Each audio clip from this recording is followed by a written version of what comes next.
Good evening. I'm Patricia Costanti, Chairman and CEO of MD Advantage. Welcome to the 2021 EJI Excellence in Medicine Virtual Awards Ceremony. We're proud to be celebrating the 82nd year of this extraordinary event with all of you. This year we are dedicating a visionary scholarship in memory of Dr. Bessie Sullivan.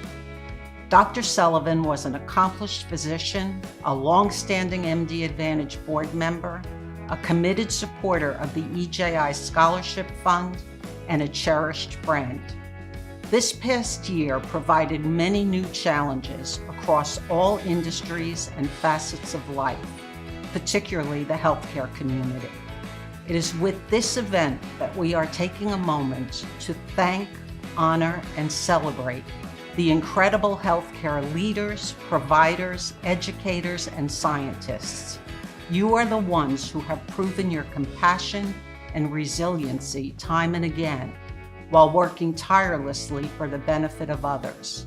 For that, we sincerely thank you.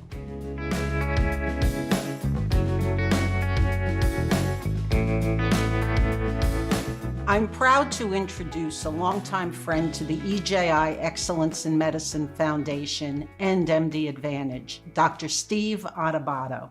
Patricia, so this is a little bit different from what we've been used to all those years when we were together with a huge crowd in a big ballroom, but it's no less exciting, no less important, clearly, right? Absolutely. And we've had the opportunity to meet so many wonderful people as we've gone through this journey. And I hope they find it as exciting and as meaningful as we do. But it's a little bit different tonight. Let's make it clear to folks. It is a little bit different, mostly because we want to keep people safe. Absolutely. I mean, I could think of nothing I would rather be doing right now than being with you in person. And by the way, Patricia may say that, but when you're at the cocktail party at this annual event, you can't get near her because everyone wants to talk to Patricia and she's working the room and it's a great time and we look forward to that in the future, but it's just not that year for us to be doing that. And as we move forward, obviously we miss everyone in person. That goes without saying, Patricia especially. But we appreciate your support for this very important event where we recognize excellence in medicine. While this year's awards program is obviously being presented digitally, as I said, it's no less intimate, insightful, important, and impactful. Patricia? I agree, Steve. I think that we have worked really hard to bring the magic of the event into everyone's living room this evening. And I hope that they all have the opportunity to join us by raising a glass and really congratulating not only the award recipients and our honorees, but our scholarship recipients, the future of medicine, the future of healthcare, the people that we really work so hard to celebrate as well. You know, and the other thing, Patricia, is the EJI Excellence in Medicine Awards, it doesn't stay the same. Not only are we pivoting to do this remotely, but there's been some progress. There has been some new developments. And if I could share with our audience, in 2020, we added 2 pharmacy schools to our scholarship program, which is a big deal, right, Patricia? Absolutely. They are, if I get this wrong, Patricia will tell me. She's done it in person. She'll do it digitally this way as well. The Ernest Mario School of Pharmacy at Rutgers University, and also the Fairleigh Dickinson University School of Pharmacy, 2020, right? Correct. But in 2021, Patricia and everyone who's joining us right now at this event, I want to recognize that another school of medicine has joined us, the Hackensack Meridian School of Medicine. Those are very important, significant advancements and developments for the event and the scholarships. Absolutely. And as we talk about all the time, there is such a critical shortage of physicians and of healthcare providers in New Jersey. And the more schools we can bring online, the more students we can celebrate, the more really amazing honorees we can celebrate. The event only gets better and better every year. Patricia, we were going through this, I was getting ready for the event, and help me on this on the numbers. A grand total, is it 83 scholarships and over $1 million dedicated to New Jersey students, is that right? That's right. That makes the difference. And again, the folks who are helping making that happen, the scholarship honor roll members and RWJ Barnabas Health, we want to thank them in particular, right? Absolutely. We couldn't do this without the support of the broader community, and people have done a wonderful job of stepping up, and especially our friends at RWJ Barnabas. One more thing about the scholarship recipients. I said earlier how excited we are and anticipating the contributions that they will make using forward. As a healthcare professional, your thoughts on that? I think that one of the wonderful things about this event is its opportunity to come full circle. And what I really look forward to each year as I meet the scholarship recipients is looking forward to the year that we'll be able to recognize them as honorees. Tonight's program will include scholarship student highlights, as well as honoree interviews that Patricia will lead. Also, a couple final pieces. They call it housekeeping. Whether you're remote or in person, there's always housekeeping. Check this out. Great content on our website, the EJIfoundation.org. That's the EJIfoundation.org website. Also, that will include this year's ad journal. Check it out. See not only who we're recognizing, the bios on them, but all those who have sponsored and supported this terrific event. Also, a link to a publication I'm so proud to be a small part of. That is MD Advisor. The Spring MD Advisor is out. There's a link to that as well. Additional video and interviews of the honorees and students. It has been my honor and pleasure to be a part of this very special event. Patricia. Thank you, Steve.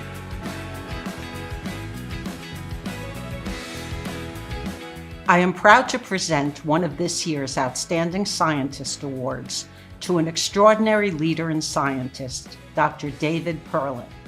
Dr. Perlin is being honored for his significant accomplishments as a researcher and visionary in the development of innovative therapies to improve outcomes for patients with cancer, infectious diseases, and autoimmune disorders. So welcome, Dr. Perlin, and congratulations on receiving the Outstanding Scientist Award this year. Thanks very much. I much appreciate it. Could you tell us a little bit about the mission of the Hackensack Meridian Health Center for Discovery and Innovation? Right. So the Center for Discovery and Innovation, the CDI, was established just about 2 years ago as a translational research center to be able to take innovative science and bring it to the clinic to benefit our patients with cancer, infectious diseases, autoimmune, other acute and chronic diseases. Interesting. And what is your special research focus? So I'm an infectious diseases specialist, and I've been focusing for many years on high threat pathogens such as COVID-19, fungal infections, bacterial infections, other viral infections. Can you tell us a little bit about some of the innovations that are on the horizon at the center? So we're very much focused on new technology. We've been heavily involved in therapies against SARS-CoV-2, but across the board, we're interested in therapies against other high-threat pathogens, bacterial, drug-resistant pathogens. We do a lot of work in the oncology space, so we're very much interested in the application of new types of therapies, for example, the use of stem cell therapies for cancer patients, and biologics, immunotherapy for our cancer patients. So, across the board, we very much want to be able to see the landscape of where science is, create innovations, and then move those innovations into the clinic as quickly as possible. We're here today doing this virtually because of the pandemic. Tell me a little bit about some of the work you've done during this time that you're most proud of. So as an infectious diseases specialist, the pandemic posed significant challenges. And this is what I've been trained to do. This is what my staff and my colleagues have been trained to do, is to respond to these types of threats. And it started, as I mentioned before, with our diagnostics and really rolling that out for Hackensack Meridian. At the time, it was taking between 10 and 12 days to be able to diagnose a patient with SARS as they were presenting. And as our emergency rooms became flooded with patients, that became quite problematic. So developing a rapid diagnostic was first and foremost our one of our objectives. And this is something that My group had been doing for some time. We were involved in diagnostics for SARS-1, involved in diagnostics for influenza, for the 2009 pandemic, and other outbreak scenarios. So this was not something that was new to us, but it posed a challenge to really be able to develop solutions in real time to help patients. And that's a big difference from the way science and medicine typically works. And how do you think that will change how we go forward in terms of the delivery of healthcare? Well, I think for American science and American medicine, it has to become the new norm. And so now what we have to do as a scientific medical community is come together, identify what our challenges are, and then be committed to addressing those problems and creating the solutions in lightning speed. And there's just no reason that we cannot do this. The paradigm that it takes years and years or decades to develop drugs or new therapies or diagnostics, has to go out the window now because we've seen what we can do. Well, thank you. Thank you very much for joining us here today. And again, congratulations on your award. Thank you very much. Thank you for the honor.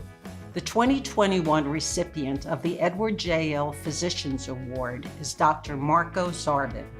Dr. Zarbin was selected to receive this prestigious award in recognition of his reputation as a world-class ophthalmologist and his passion and dedication to the community of patients he serves.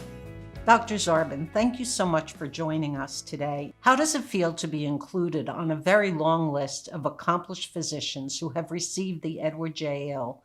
Physicians Award in the past? Well, it's a real honor, and basically it just makes me want to try to do work that will justify my inclusion in that list. What can you tell us about where your field is going in the future with both research and innovations? Ophthalmology historically has really led the way in technical innovation and even in therapeutic accomplishments. One of the reasons that I really wanted to be an ophthalmologist, one of the reasons, is the technology is so neat. It's so advanced. So we have the capacity to image in living patients structures inside the eye with 3-micron resolution, and that resolution is about to increase. We have the ability to image cell transplants in the eye, looking at clusters of about 250,000 cells, which is minuscule. So we'll probably lead the way for cell-based regenerative therapy in medicine and in neuroscience. It can have a very powerful and positive influence on our ability to manage patient care. And that's the trajectory that we're well down that road right now, actually. What has been your biggest challenge during the pandemic, and how did you overcome it? I suppose the biggest challenge was making it clear to patients that it's safe to come and see the doctor. So there are some patients who come for what is the equivalent of an annual eye checkup. That's not so critical for most people, but there are many patients who require ongoing active intervention on our part to communicate effectively with patients that it's safe to come and see the doctor. Number one, it has to be safe. So we had to institute a number of steps in our care process to ensure that it was a safe environment, not only for the workers and the doctors, but also for the patients. And then we have to communicate what we've done to the patients. And we have to do that in the context not of a single office, which is sort of like a private office setting, but in the context of a very large organization where you have all kinds of patients coming in with all kinds of different problems. Not all of them are ophthalmological. So there's a triage process that has to occur when the patients actually enter the building in which our department's situated. And that's actually an ongoing challenge. And we continue to revise our processes to meet and manage patients' expectations of safety. How significant is the need to support both medical and healthcare students through scholarship programs like this one? Extremely important. You know, uh, the there are studies. I'm not an expert in this area, but there are studies that demonstrate that the care provided by people from different socioeconomic backgrounds, by the doctors with different socioeconomic backgrounds, results in better outcomes when they're interacting with patients from similar backgrounds. So, you know, we can't allow ourselves to digress into a situation where only the children of wealthy parents are going to be able to afford to be doctors. That's not going to be good for anybody. And also, we want to make it so that people can achieve based on their merits. I mean, isn't that the American idea, that this is a meritocracy, that we're all created equal, more or less, at least, right? And that we can achieve whatever we want based on our ability, and not necessarily based on the socioeconomic circumstances into which we happen to have been born. What is your best advice for students and young healthcare professionals who are starting out their careers? Devote yourself, study very, very hard, and be prepared to make personal sacrifices in order to become the best doctor you can be. Dr. Zarbin, thank you so much, and congratulations again on your award. I am pleased to present this year's Peter W. Rodino Jr. Citizens Award to Trish O'Keefe. Dr. O'Keefe was chosen to receive this award in recognition of her many accomplishments as an exceptional leader and her dedication to improving the quality of life and to raising the health status of New Jerseyans. Ms. O'Keefe, thank you so much for joining us today, and congratulations on receiving the Peter W. Rodino Jr. Citizens Award. You started your career as a nurse.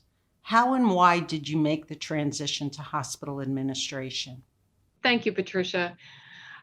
Nursing is truly a passion of mine, and I was actively involved in leadership as I was evolving as a clinical nurse, and making decisions regarding nursing and making decisions regarding patient care were very important to me. So I had the opportunity to advance, to go back to school, and to really make a difference for nursing as well as a difference for patient care at our hospital. What is the future vision for Morristown Medical Center, and what do you see as your role in driving it? So the future vision for Morristown Medical Center and Atlantic Health, our mission is to support the healthiest communities in the United States. It is our responsibility to promote prevention, early detection, early screening, but also be there when a patients and their families have a need from an acute care perspective, as well as chronic disease management, as well as critically ill patients. As you know, Morristown Medical Center is known for our critical care focus.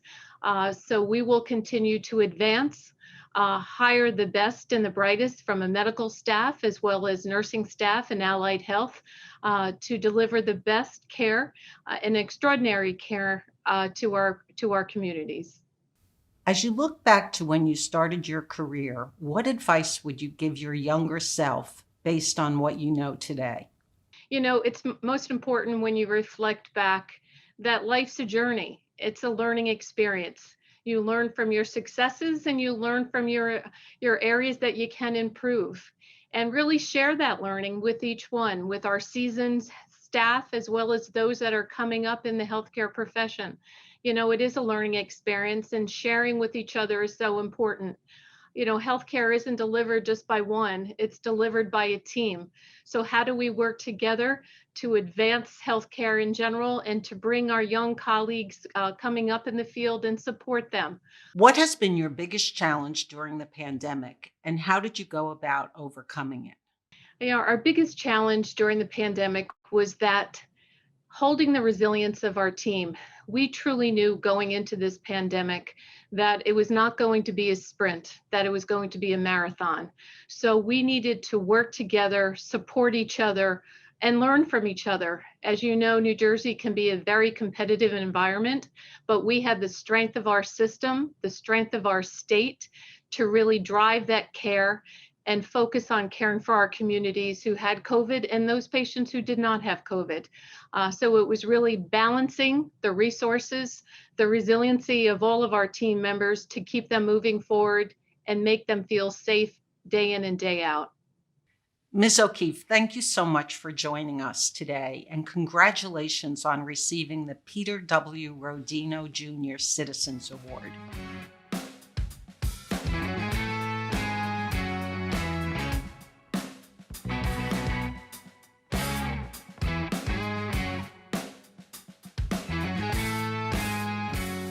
I am pleased to present a special award for innovation to the research team of Dr. Charles Gatt and Dr. Michael Dunn. We are recognizing Dr. Gatt and Dr. Dunn this year for their innovations in developing MeniscoFix, an implantable medical device intended to restore mobility to patients suffering from severe meniscal knee injuries. Dr. Dunn, Dr. Gatt, thank you so much for joining us today, and congratulations on receiving this special award in innovation. Dr. Dunn, what's the significance of being honored with a special award for innovation? It's very, very significant to be recognized. Dr. Gatt and I, as a team, have been working together for several decades now on this technology in our laboratory, and it's very satisfying to have this recognition after, I sometimes make a joke that we're an overnight success after 20 years of research in this area. And it's just an honor when you look at the present other inductees and the other awardees in the past, to be included in that part of the group of outstanding researchers, scientists, and clinicians. It's a great honor. We really appreciate it. Dr. Gatt, as a physician, how did you take on the role of an inventor? Well, my undergraduate education was an engineer, so I always say I have a kind of an engineering mind. And as a surgeon with an engineering background, to kind of look at things and say, well, can we do this a little bit more efficiently, or what we can do to make things better? And that's kind of what's driven me to this role as an inventor. And meniscus injuries are really common, and we don't have great solutions for when people lose a lot. So it was kind of the stimulus to get this idea up and running. Excellent. Dr. Dunn, what can you tell us about MeniscoFix, the meniscus replacement device you developed with Dr. Gatt? Meniscal injuries are a big problem. They can be debilitating. And one of the reasons why we developed this is that there's no satisfactory way to treat severe meniscal injuries, which are followed by a meniscectomy, and then the patient goes down this long-term sequelae of events, quite often leading to post-traumatic osteoarthritis, which is even more debilitating and possibly requires the need then for a total knee replacement. So in order to try to avoid that, we designed a total meniscus replacement device, and it's completely unique. And in fact, we're very proud to say also the uniqueness of this device was recently recognized by the Food and Drug Administration. In the fall of last year, we were given a breakthrough device designation for the MeniscoFix device. So this really confirms the uniqueness and the significance of this research and the clinical potential of it when the FDA gave us this designation of this device, because it's so different from the other existing treatment modalities that it could be a real game changer in this field. Dr. Gatt, how significant is the need to support medical and healthcare students through scholarship programs like this one? It's very important. Any idea that you have, it's going to take some work to develop it, and that comes with a cost. And so, number one, just having some funding to get the idea up and running, even as a matter of seed funding, is going to get the ball rolling on a project. But also, even kind of the personal satisfaction that comes with the reward or the award of a scholarship kind of motivates people to move forward. I think you feel good about yourself that you got that award, and now you want to produce as a consequence. And I think it helps emotionally as well as practically. Dr. Dunn, Dr. Gatt, thank you so much for joining us today, and congratulations on receiving this special award in innovation. I am proud to present one of this year's Outstanding Healthcare Executive Awards to an extraordinary leader, Dr. John Bonamo. Dr. Bonamo is being honored this year for his proven track record of excellence in hospital leadership and his commitment to the delivery of high-quality healthcare in New Jersey. So welcome, Dr. Benamo, and thank you for taking time to join us. Congratulations on receiving the Outstanding Healthcare Executive Award. And tell us a little bit about how it feels to join the accomplished list of people who have preceded you in receiving this award. Yeah, well, thank you so much for the award and for having me here today. And it's a little bit surrealistic when you look at a list of people who you throughout your career looked up to and wanted to emulate, and to have your name now on that list is humbling and very gratifying. Tell us a little bit about how you made your transition from being a full-time treating physician to hospital leadership, and how would you describe your role at RWJ Barnabas? So originally I was practicing OBGYN, delivered thousands of babies and loved what I did. But I was also very active at the hospital, and I was involved in the organized medical staff, and I became president of the medical staff and president of the IPA, and did lots of things on that level. And when the opportunity arose, it was a hard decision because I loved what I did with my patients, but I also loved the larger aspect, contributing in a different way and a different level. And was my joy and my privilege to be the president and CEO of St. Barnabas Medical Center for about 14 years. And then about 6 years ago, Barry Ostrowski asked me to come to the corporate side, and we were contemplating mergers and getting larger. And he asked me to be the executive vice president and chief medical officer for the entire enterprise. And I did that, and it's been nonstop since. We merged with the Robert Wood Hospitals 5 years ago. It's 5 years next week. And we have a major relationship now with Rutgers. And we are actually operating as one in many areas. So it just keeps changing, getting larger, and gets more exciting each day. So we're having the opportunity to recognize you during this pandemic, which has had a major impact globally. Tell us a little bit about your biggest challenge during this time and how you work to overcome it. Yeah. So I think the biggest challenge during the pandemic was certainly a year ago from right now was the lack of knowledge and confusion. And so one of the things I ostensibly led the pandemic for our system. And one of the things I felt was important was communication. So I communicated daily with written communication, really bringing people up to speed as to what was real and what wasn't, what we were doing and how we were responding. And in fact, just warning them to stay nimble, because we are going to have to change on a weekly and sometimes on a daily basis that which we do. And just being there for the incredible people. Our staff, I can't say enough about them. The way they came together, the way they worked together, the way they supported each other. Really, really something special to observe. How significant is the need to support medical students and other healthcare students through scholarship programs like this one? Oh, I think it's extraordinarily important.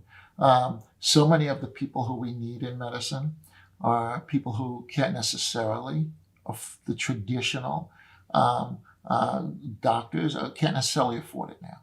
And so we have to find a way to start breaking down those equity barriers and getting everybody equal access. People want to be treated by people who look like them. And if we just continue to fill medical school classes the way we traditionally did, that's not going to happen. And so we need to help some people to get over that income gap and that poverty gap in order to have the tuition, they have the brains, they clearly can do it, they just don't have the opportunity. And we have to provide that. When you look back to when you started your career, what advice would you give your younger self based on what you know today? I think have patience and give people the benefit of the doubt. And you learn so much along the way from the people ahead of you. I felt like that about my parents, and I felt like that about a lot of my mentors. Early on, I knew better than they did, but they got smarter as I got older. and I think that's the advice for young people is keep your eyes open, keep your ears open, and listen. And your time to contribute is going to come. Thank you. Thank you so much for joining us. And again, congratulations on receiving this award. Thank you so much. Appreciate it. I am proud to present the 2021 Outstanding Medical Educator Award to Dr. Linda Boyd. Dr. Boyd is being honored for her contributions to medical education in New Jersey and for her passionate commitment to developing the next generation of physicians, particularly in primary care. So, Dr. Boyd, congratulations on winning the Outstanding Medical Educator Award. Tell us a little bit about what this means for you. Well, thank you, first of all, for the award. Really honored and pleased to get it. Been working in medical education my whole career, most of it in New Jersey. So to be recognized by such a prestigious award, to be recognized for the work that I've done over my career is just a great honor and privilege. So I'm just thrilled. And very well deserved. Thank you. So, an important part of the award ceremony is to raise money for scholarships for students. Could you talk a little bit about the importance of those scholarships?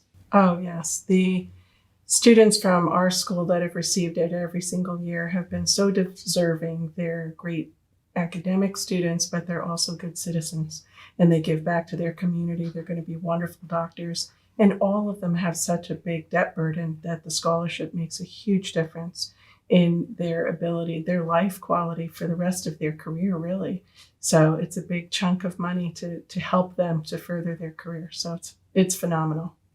And we're so pleased to be able to do that. So thank you.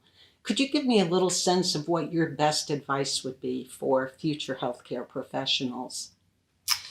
I always tell them that they should remember why they went into medical school, because there's hard days and hard times, and it's a difficult profession and a lot of stress. And it's important to stay tight with your roots of why you did this in the first place. And even if that means having a mission statement and looking at that as their ideals and what they want to do, I think it's really important. I think it's also important to reflect on the day's work when you're coming home, driving home, just thinking about what was it that went on, what went well, what didn't, what would you do differently? And it helps you to process before you go home to your family. And I think that that's really important as well. So clearly the word we've heard so much this year is resilience. Everyone has talked about resilience and the importance of it for all of us, but I think especially for healthcare professionals. What was your experience with that, with both providers that you work with, but also with the medical students? Yeah, there was a high level of anxiety, and still is, throughout COVID, and of my patients, of my friends, of my coworkers, and of the students. So I think that that's just general throughout the population, because so much is unknown, and so many families have experienced difficult times and losses. So that's kind of the overlying kind of pervasiveness across the country. So resilience has enabled people to get through this, and we talk about that a lot, and how any kind of, especially with medical students, they're young and mostly healthy. Many of them haven't experienced many losses. Their parents are still young, and so many of them, not all, but many of them haven't been personally affected by losses and tragedies and things like that, thankfully. But this was put upon everybody, and it is a heavy weight, and they had to learn quickly how to cope. And providing support from the school and mental health services is very important, and offering ways to get support like mindfulness and meditation, and taking a break and taking care of yourself as best you can during stressful times is something that we always do, but we certainly stressed it during COVID. I'm sure that's true. And I'm sure mentorship became so much more important for the students, and having a mentor that they could count on during this difficult time. Is there a specific way that you look to incorporate that with the students you work with? Well, we have a number of ways to do that. And of course, during COVID, we did it via online. We use WebEx at the school. And so our academic counselors, the mental health counselors, the career counseling folks, including all the dean staff, would have meetings with students, and regular town halls through big group meetings online. And so regular communication, and offers of help and support and reaching out to students that we saw were struggling in one way or another. So that was the typical way that we did that. Great. It was something, but probably not enough.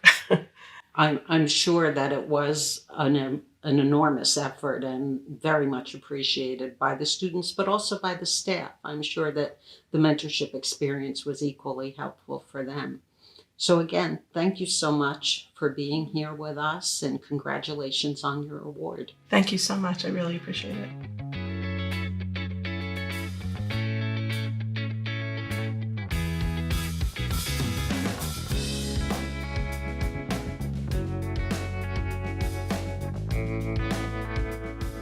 I am deeply honored to acknowledge Dr. Eric Jean as the 2021 recipient of the Verice M. Mason Community Service Leader Award on behalf of the Eric B. Chandler Health Center.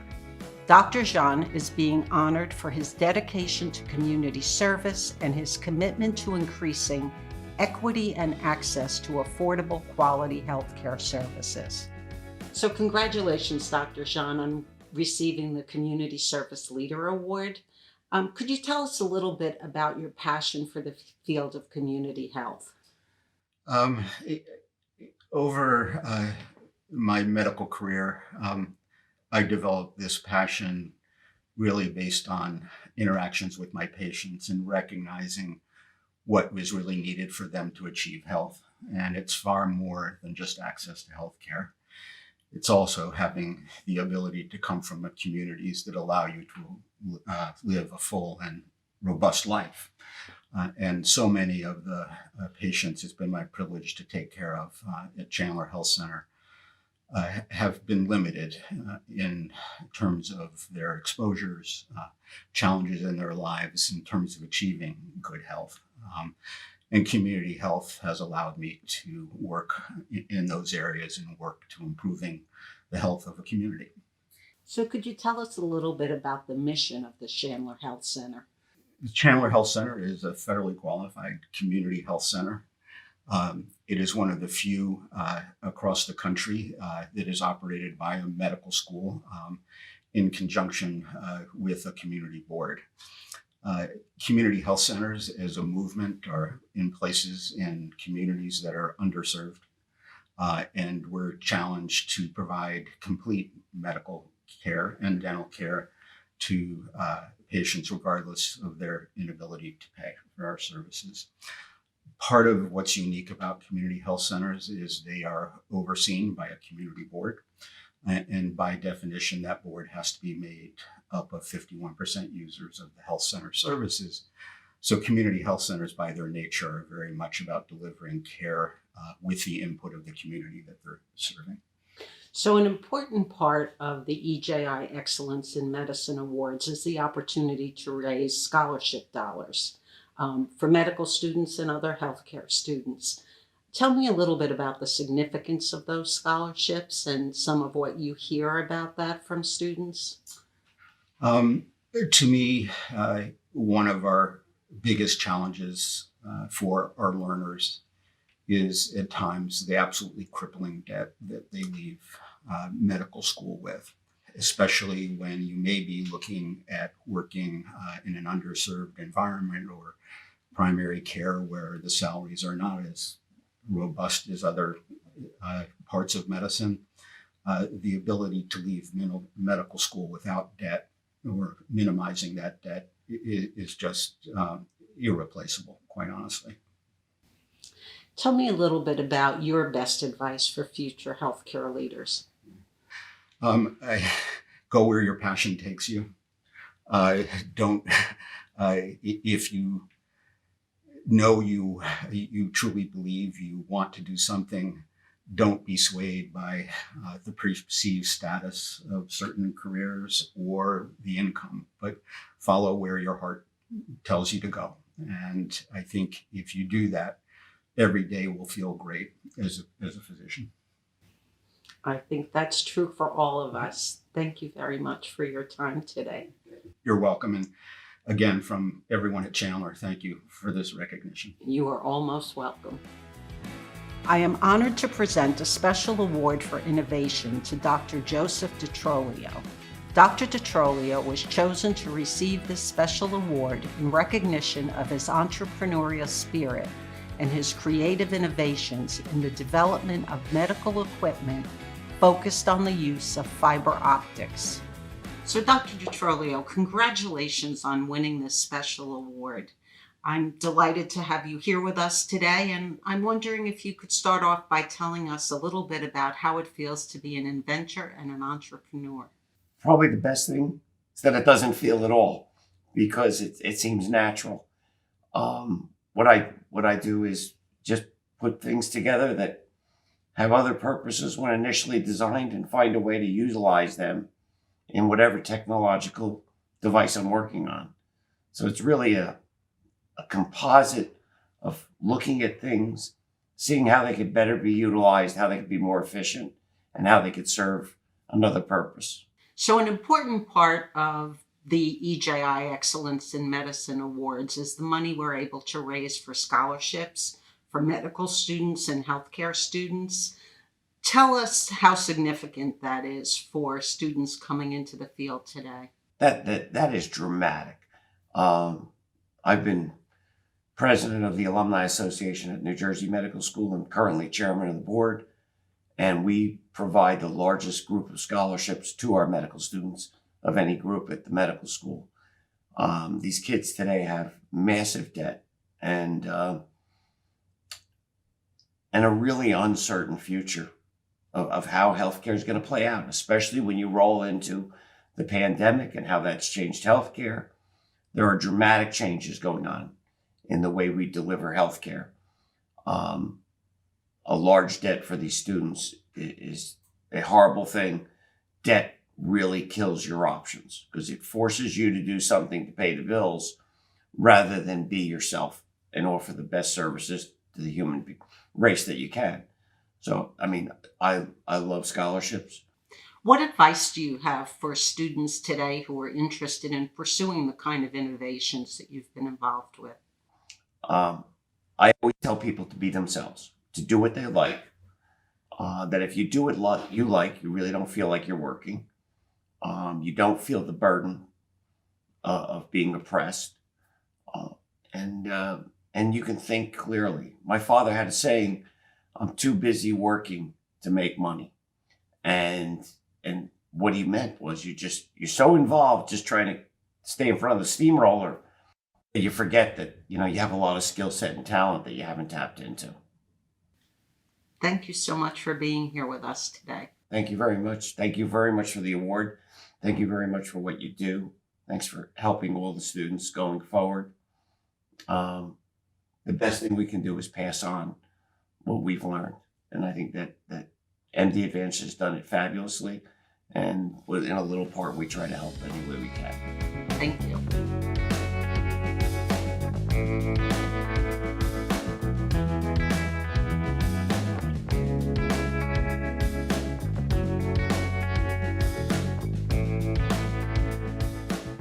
I am proud to present one of this year's Outstanding Scientist Awards to an extraordinary researcher, Dr. Vivian Bellafato.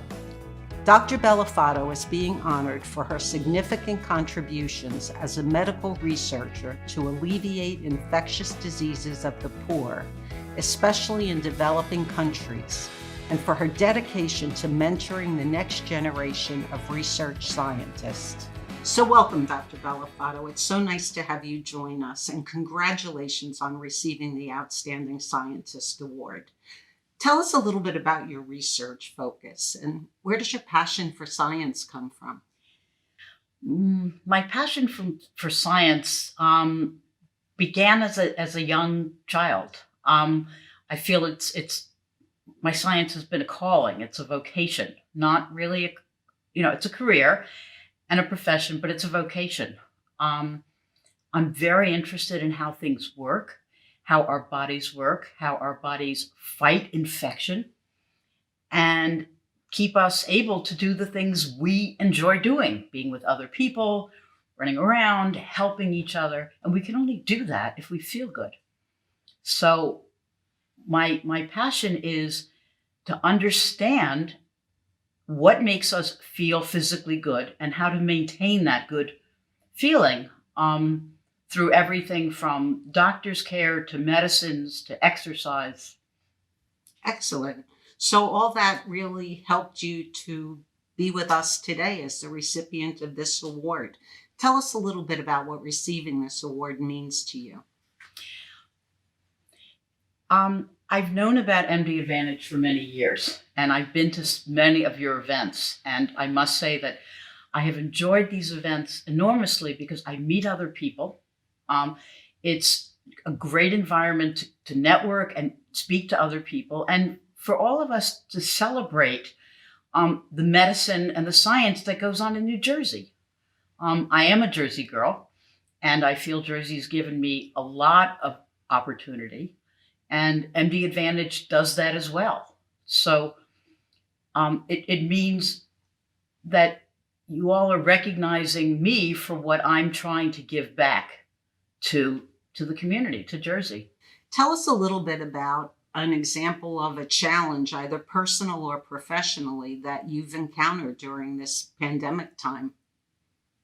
I think the biggest challenge is to, as an interim chair of a department, I have a lot of faculty who've been frustrated in that they haven't been able to do their work as effectively. I mean, they're all bench work people. They use animals, they use different equipment, and keeping things flowing and keeping people upbeat and encouraged that they can get their work done, even if it's a little hard to get near some equipment, or it takes a little longer to purchase something, or it's a little harder to hire someone, that they can still get their work done. And what's sort of driving us as scientists is that we see that we're getting out of this pandemic because of the science that's behind it.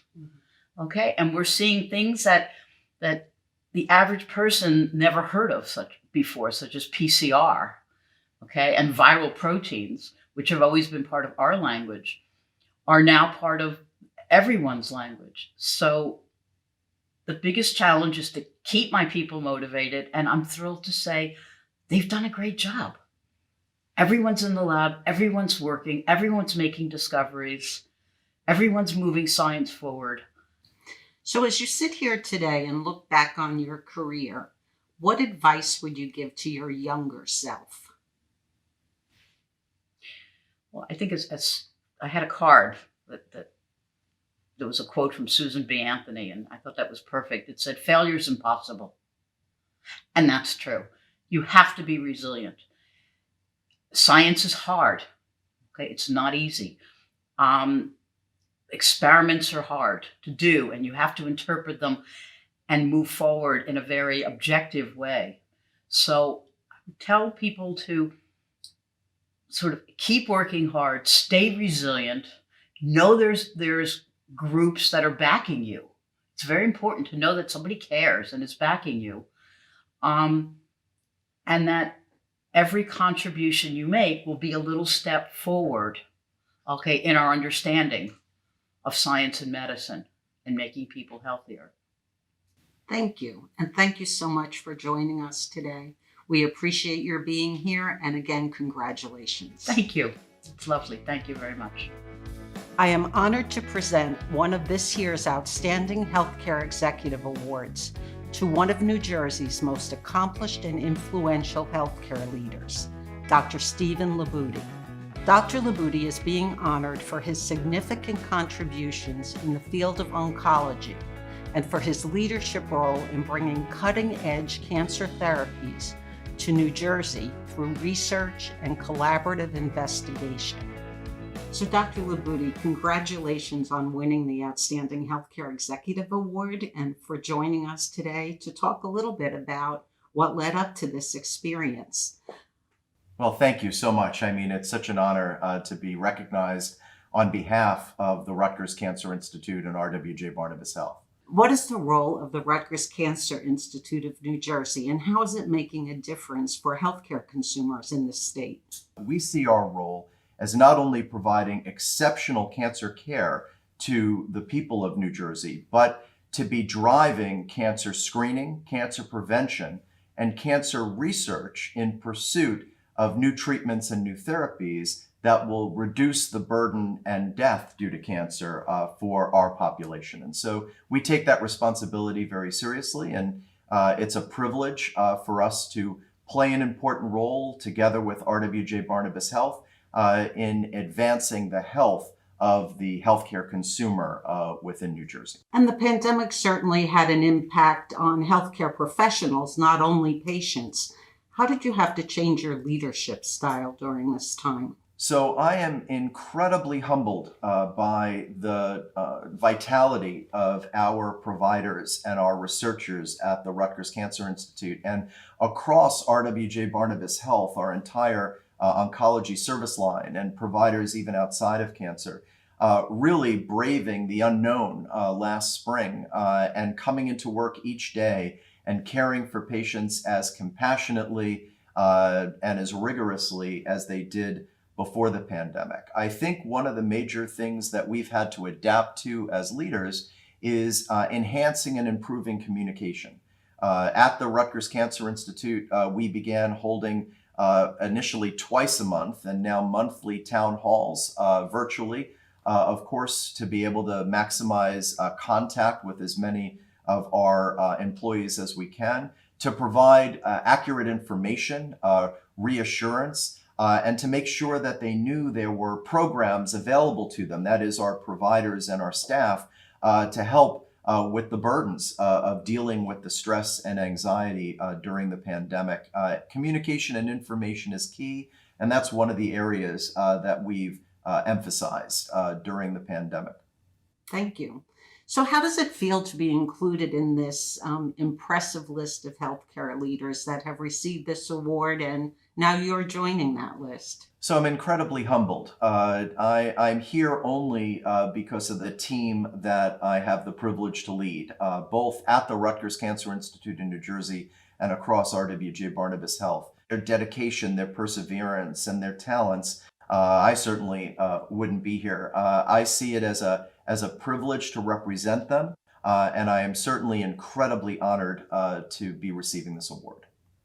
So what is your best advice for healthcare professionals, for people coming up behind you in the field?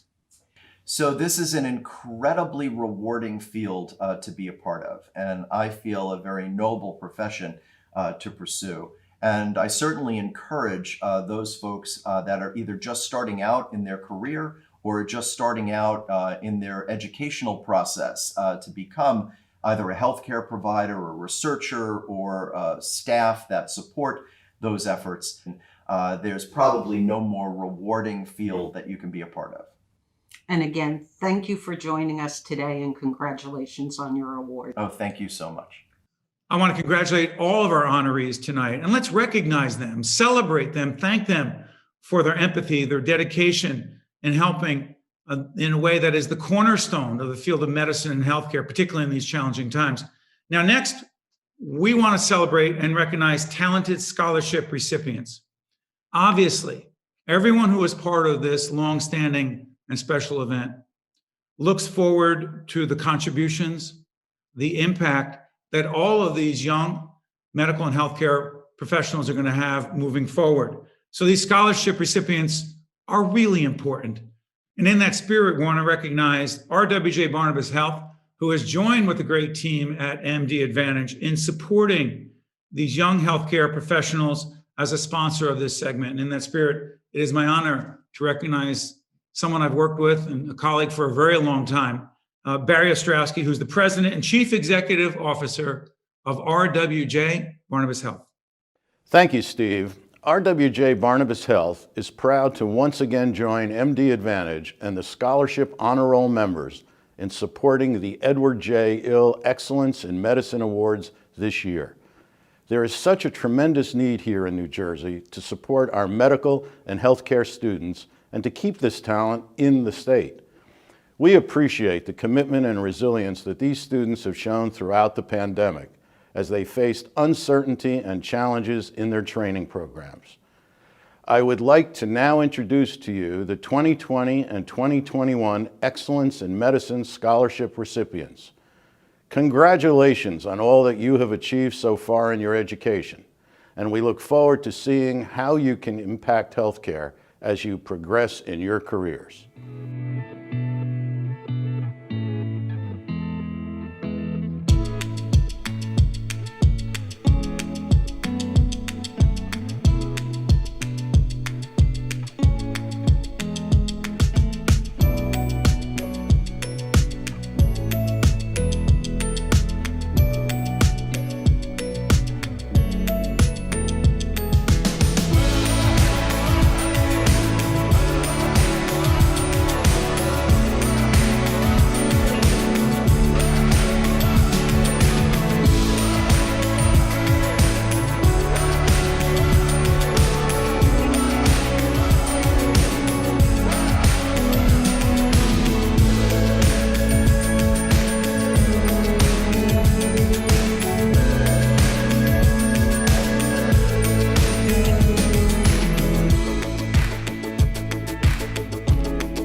On behalf of everyone at MD Advantage and the EJI Excellence in Medicine Foundation, I want to thank you for joining us tonight to celebrate our esteemed award recipients. This has been a different experience and hopefully one that provided some interesting insights into how transformative this past year has been for all of us. We're grateful that we were able to speak with all the inspiring honorees and scholarship recipients to hear their unique perspectives from around New Jersey. So at this point, I would like to introduce the chairman of the EJI Excellence in Medicine Foundation, Dr. Paul Hirsch. Dr. Hirsch. Thank you, Patricia. It's always a privilege for me to be at this annual event that has been recognizing excellence in medicine in New Jersey for more than 80 years. I would like to add my congratulations to our award honorees who really do represent excellence in medicine and in healthcare in New Jersey. And my congratulations to our scholarship recipients who are selected for excellence in academic performance, research, publication, leadership, and civic engagement. They are all extraordinary. I'd like to thank our awards committee, which utilizes a rigorous peer review process to select our award recipients. Committee members this year are Dr. George Heinrich, Dr. Anderson Eloy, Dr. Vincent McInerney, and Dr. Sally Barides. Thanks also to our scholarship committee, which has the difficult task of selecting the scholarship recipients. Committee members this year are Dr. George Heinrich, Dr. Anderson Eloy, Dr. David Swee, Dr. David Kuntz, and Ms. Patricia Costanti. Ms. Costanti saved these awards and ensured their continuation in 2003 when they were abruptly canceled by the previous sponsor. She enhanced the process for selecting the honorees. She founded the Excellence in Medicine Foundation and initiated the scholarship program. We are all so grateful to you, Patricia. Thanks to the generosity of MD Advantage, of our scholarship honor roll members, and our donors, we have now raised more than $1 million for our scholarships. We thank all of you for your generosity. We hope you'll consider submitting a nomination for our awards program next year. Details will be on our website soon. Thank you. Patricia? Once again, we want to thank you all so much for joining us this year. To our honorees and scholarship recipients, congratulations again, and thank you so much for taking time from your busy days to allow us to speak with you and to celebrate your commitment and devotion to our extraordinary New Jersey healthcare community. We look forward to seeing you all in person at next year's event on May 4th, 2022. Thank you and good night.